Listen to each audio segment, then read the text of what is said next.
കൃപാസന അൾത്താരെ ജീവനോടെ പ്രത്യക്ഷപ്പെട്ട മാതാവിൻ്റെ മാധ്യസ്ഥയിൽ അൾത്താരയിൽ നടന്ന 10,000-കണക്കിന് ആരാധന ശക്തിയാൽ കൃപാസനത്തിൽ നടന്ന റാലിയുടെ ലക്ഷക്കണക്കിന് ജപമാല പ്രാർത്ഥനയുടെ ശക്തിയാൽ അങ്ങയുടെ മക്കൾക്ക് വേണ്ടി പ്രാർത്ഥിക്കുന്നു. പ്രത്യേകിച്ച് വിവാഹത്തിൽ നിന്ന് പിരിഞ്ഞുപോയവരെ, ഒരുമിച്ച് ജീവിക്കാൻ ആഗ്രഹിക്കുന്നവർ,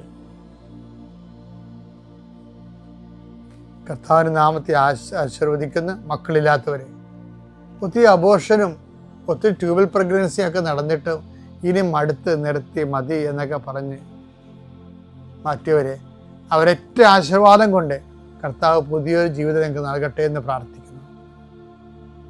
കർത്താവെ, കടകമ്പോളങ്ങളും വരുമാന മാർഗം മുട്ടിപ്പോയ മക്കളുണ്ട്.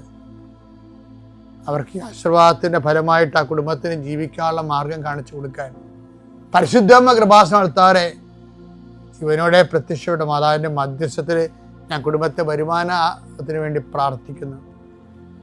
നീ വേണ്ടെന്ന് വെച്ച് അവസാനിപ്പിച്ച എല്ലാ കാര്യങ്ങളുടെ മേൽ കർത്താവ് പുതിയ മുളകൾ നിനക്ക് മുളപ്പിച്ചു തരികയും, നീ നിന്നുപോയ കാര്യങ്ങൾ, നീ വേണ്ടെന്ന് വെച്ച് തള്ളിക്കളഞ്ഞ കാര്യങ്ങളുടെ മേൽ ദൈവം നിനക്ക് പുതിയ പ്രത്യാശ നൽകാൻ വേണ്ടി ഞാൻ ആശീർവദിക്കുന്നു.